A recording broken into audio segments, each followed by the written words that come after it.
Tal Afar, also known as Tal Afar, Tal Afar, Tel Afar or Tel Afar, is a city and district in northwestern Iraq in the Nineveh province located approximately 63 kilometers west of Mosul, 52 kilometers east of Sinjar and 200 kilometers northwest of Kirkuk. While no official census data exists, the city, which had been assessed to have a population of approximately 200,000, had dropped to 80,000 as of 2007, nearly all of whom are Iraqi Turkmen. In Tal Afar itself, the population is mostly Turkmen, about 75% of whom were Sunni Muslims, while a quarter were Shiites. While most residents can speak Arabic, Iraqi Turkmen, a Turkic language, is the most common language used throughout the city. However, in late 2015, The Economist reported that the city is mainly populated by Arabs. History: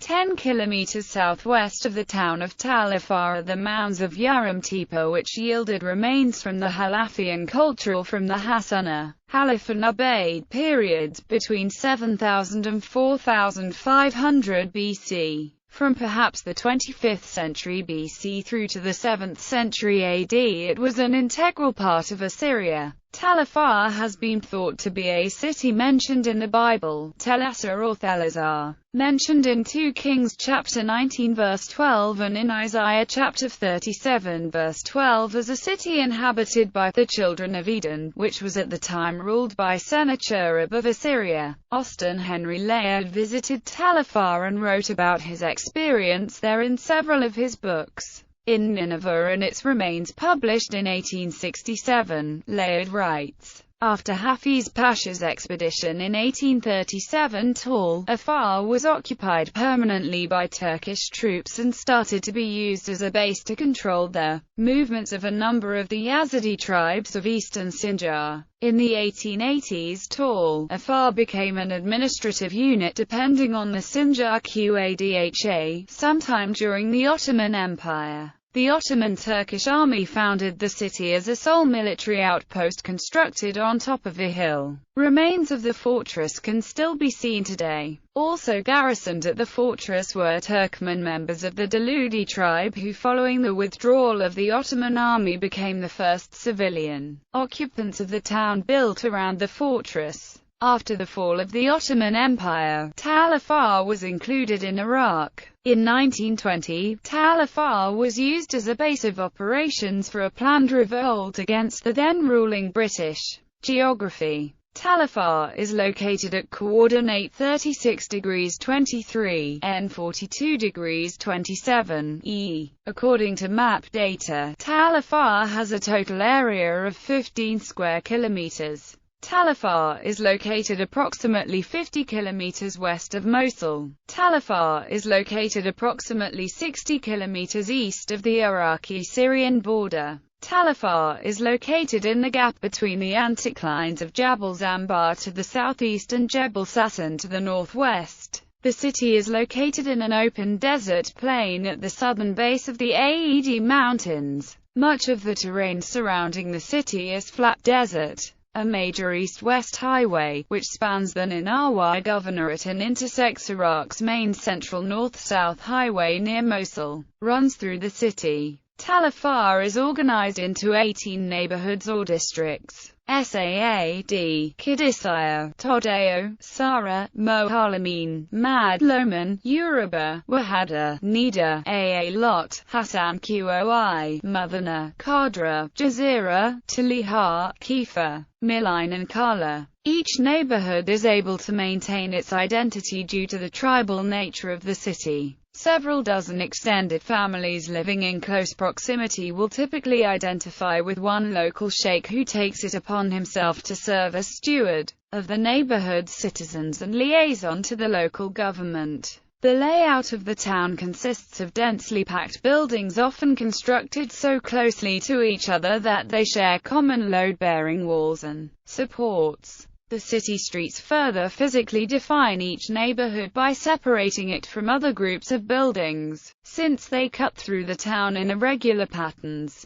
The United States Army and local government have recently implemented a home address system to better identify specific locations and define jurisdiction for the Iraqi police. Demographically, Tal Afar is isolated from many of the surrounding towns and villages because of its Iraqi Turkmen population. Many persons to the west identify themselves as Yazidis, and to the south and east Arabs. Economy. As of January 2007, the largest single employer in the city was the Iraqi Ministry of the Interior, which had hired roughly 2,250 policemen. The second largest employer was the United States government. The 101st Airborne 3rd Brigade was stationed at Tal Afar Air Base in 2003-04, and its 1st Battalion was stationed in the town proper. Important industries in the region include agriculture, especially the harvesting of wheat, which historically has been processed at the city's state-run granary, and the production of cement and macadam. Unemployment was estimated to be at levels as high as 80% as of August 2006. Health. There is only one hospital in Tal Afar, which is Tal Afar General Hospital, in addition to Tal Afar Health Sector, which includes 6 health centers inside Tal Afar, and other clinics in the periphery. Landmarks. Located in the center of the city are the remnants of what is believed to be an Ottoman Empire fortress or castle. Local history states that British administrators augmented the structure of the original fortress.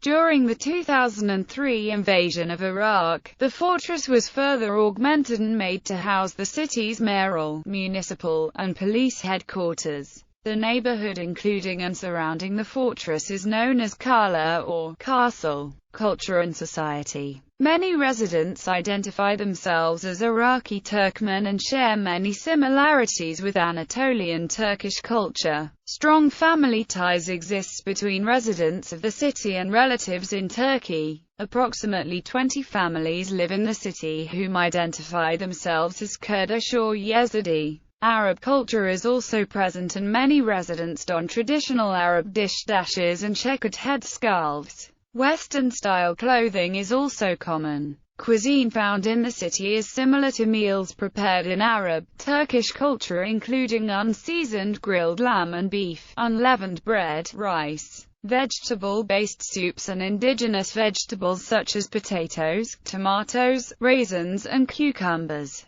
Politics and government. Tal Afar's local government consists of a city council, local sheikhs, and a mayor. The mayor is appointed by the Council of Sheikhs and confirmed by the provincial regional administrator. The mayor need not be originally from the city nor Iraqi Turkmen. As of January 2007, the present mayor is Najim Abdullah, a Sunni Arab originally from Baghdad. His wife, notably, is a Shia Arab. The Iraqi Turkmen demographic of Tal Afar and its geographic location have made it an important city in the argument for Iraqi federalism. Following a program of Arabization initiated by Saddam Hussein in the 1970s, large numbers of Sunni Arabs supportive of the Ba'athist government were moved into areas around Tal Afar. Geographically, the region the city is located in is a border area separating Kurdish lands to the north and Arab lands to the south in the Al-Anbar Governorate.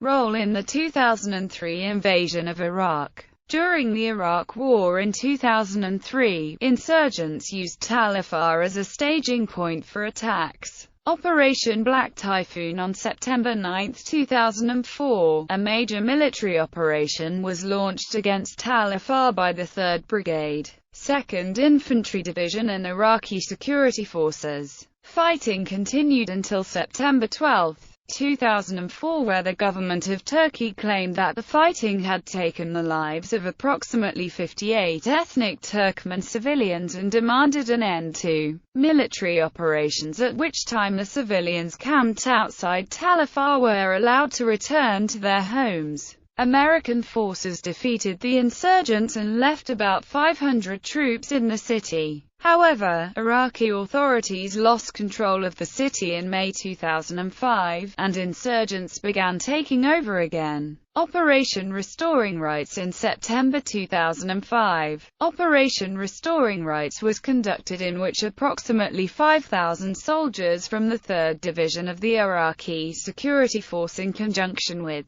3,500 troops from the U.S. Army's 3rd Armored Cavalry Regiment and the 325th Airborne Infantry Regiment, 82nd Airborne Division entered the city. The operation resulted in 157 insurgents being killed and 683 captured. Iraqi security forces suffered 12 killed and 27 wounded. The operation lasted until October and resulted in 10,000 pounds of explosives being uncovered and destroyed. Abu Musab al-Zarqawi accused the American military of using poisonous gases on Tal Afar in an audio tape received and posted on an Islamic website.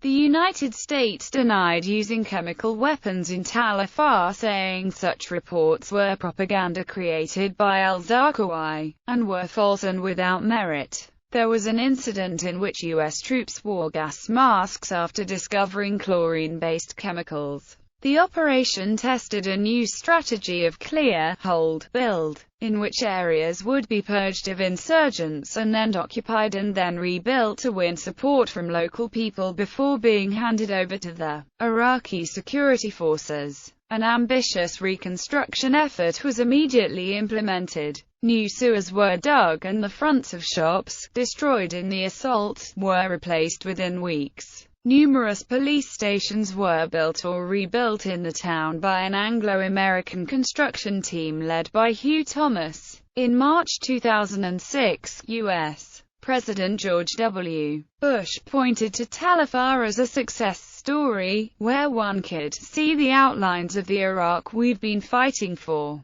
The operation was considered one of the first successful counterinsurgency operations in Iraq. Colonel H.R. McMaster, commander of the operation, became an advisor to General David Petraeus in the planning and execution of the 2007 troop surge. However, after years of intermittent violence, some commentators have said that the optimism expressed in 2005 was overstated. Post-invasion violence. Tal Afar checkpoint shooting incident on January 18, 2005. A Turkmen family of 8 were traveling in a car which failed to stop at a U.S. checkpoint in Tal Afar. U.S. troops opened fire, killing both parents, Camille and Hussein Hassan, and injuring their 5 children sitting in the back seat. Recon 11 was seriously wounded in the abdomen. He lost the use of his legs and was treated later in Boston.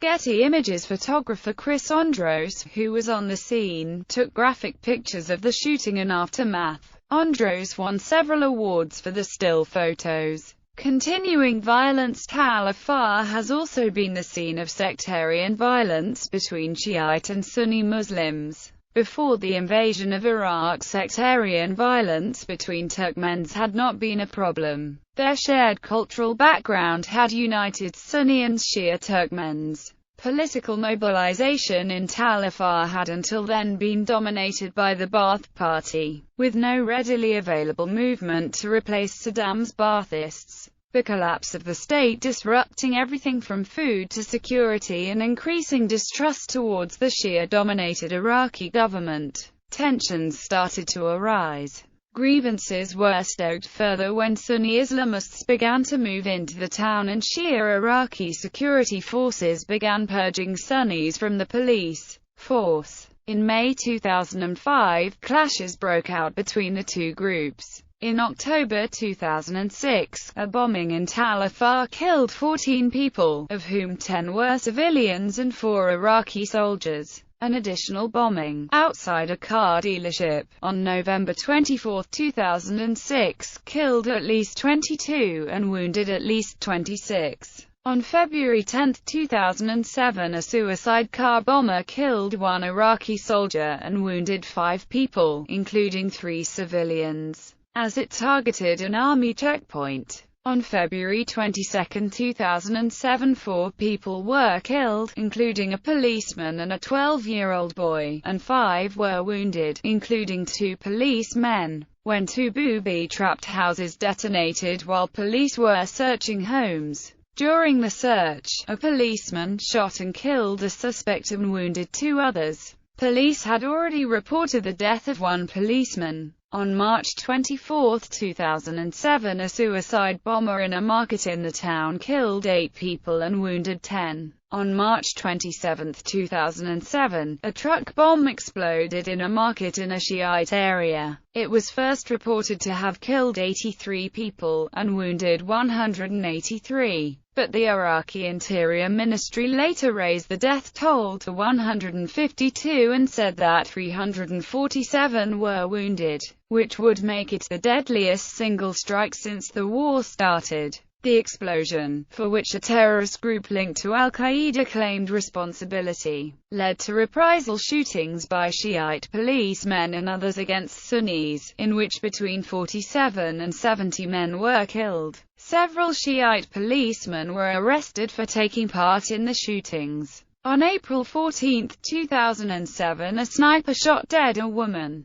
On May 21, 2007, a roadside bomb exploded near a police patrol, wounding 3 policemen on the main road between the town of Sinjar and Tal Afar. On May 31, 2007, a roadside bomb targeting a police patrol wounded 4 policemen on the road between Sinjar and Tal Afar. In a separate incident, a roadside bomb targeting an Iraqi army patrol killed an officer and wounded another soldier in Tal Afar. In another separate incident, a man was killed in a rocket attack. On June 11, 2007, 2 people were killed and 5 wounded by a Katyusha rocket attack. On June 19, 2007, a woman and a child were killed by a mortar attack in the town. On July 12, 2007, 7 guests celebrating the wedding of an Iraqi policeman were killed by a suicide bomber. On July 15, 2007, 2 civilians were killed and 3 wounded by a roadside bomb. On August 6, 2007, a car bomb killed 27 and wounded 28 people in the nearby village of Al-Guba. On August 22, 2007, a roadside bomb exploded near workers laying water pipes, killing 2 and wounding 5. On September 16, 2007, at least 2 policemen were wounded by a roadside bomb in the center of the town. On September 22, 2007, 1 insurgent was killed and another wounded when a bomb they were making exploded. On September 24, 2007, a suicide truck bomb killed at least 6 people, including 2 policemen and a soldier, and wounded 17 in an attack on a checkpoint near a village between Tal Afar and Mosul. On October 4, 2007, a suicide car bomber killed 3 people and wounded 57 in a market. On October 10, 2007, a Katyusha rocket landed on a house, killing 5 members of the same family and wounding 5 others. On December 29, 2007, police killed 5 insurgents and detained 5 others. On January 3, 2008, 2 civilians, including a child, died when U.S. forces returned fire after a roadside bomb struck a convoy that included the police chief. On January 19, 2008, a rocket attack killed 7 people and wounded 20. On February 15, 2008, at least 3 people were killed and 16 wounded in a double suicide bombing, after a police officer guarding a mosque prevented a bomber from entering the building. The attacker tried to throw a hand grenade and then detonated the explosive vest he was wearing. A few minutes later, another bomber ran towards a group of worshippers and blew himself up as police opened fire. On February 20, 2008, a suicide car bomber killed a woman and a 6-year-old girl, and wounded 8, in an attack on an identity cards office. On March 2, 2008, clashes between gunmen and police killed 13 gunmen and 2 policemen in a village near the town. On April 14, 2008, an attacker wearing a suicide vest blew himself up at a Shiite funeral, killing 4 civilians and wounding 22. On May 27, 2008, 4 people were killed and 46 wounded, including 2 children, when a parked car bomb blew up in a market, the town's mayor, Najim Abdullah, said. On July 8, 2008, gunmen killed a member of the Sunni Arab Iraqi Islamic Party, police said. On July 12, 2008, police found the bodies of 7 people, including a woman and a child, the town's mayor said. They had been kidnapped 2 days earlier. On July 17, 2008, a car bomb exploded in a street market, killing 20 people, including 9 children, and wounding 90. On July 31, 2008, a roadside bomb killed a policeman, police said. On August 8, 2008, a lone Sunni Turkmen suicide bomber exploded in a vegetable market, killing 25 people, and injuring about 70. On August 29, 2008, policemen killed a would-be suicide bomber who tried to enter a mosque. On September 6, 2008, a car bomb exploded near shops and cafes, killing at least 6 people, and wounding at least 50. On September 17, 2008, a roadside bomb wounded 4 civilians. On September 18, 2008, 2 roadside bombs wounded 9 civilians. On September 20, 2008, a suicide car bomb attack near a football playground killed 2 people, and left 18 wounded. On November 15, 2008, a car bomb exploded and killed 10 people, and injured 31 more. On December 2, 2008, a suicide car bomb exploded at a police checkpoint, killing 5 people, and wounding 30. On February 6, 2009, gunmen in a moving car opened fire and killed 2 civilians, police said. On March 23, 2009, a suicide bomber killed an off-duty police officer and wounded 5 civilians, according to police. On July 9, 2009, 33 people were killed by 2 suspected suicide bomb attacks. Police reported that more than 70 were injured. On September 17, 2009, a suicide bomber drove a truck into a police checkpoint, killing 3 civilians and wounding 3 policemen. On September 28, 2009, 2 suspected insurgents were killed and a third was wounded in an explosives accident. On October 16, 2009, a gunman opened fire and then detonated a suicide belt, killing 15 and injuring 100 during Friday prayer inside the Taqwa Mosque, which is attended primarily by Sunni Muslims. On 14 May 2010, an attacker detonated explosives hidden inside a vehicle at the entrance to the football stadium, killing 10 people, and injuring 120 others. Earlier, the Islamic State of Iraq warned Shiites of dark days soaked with blood. "What is happening to you nowadays is just a drizzle," said Abu Sulayman al-Nasser, the group's Minister of War. On March 7, 2012, at least 12 people were killed in a coordinated car and suicide bombing attack. On June 16, 2014, the Islamic State captured Tal Afar,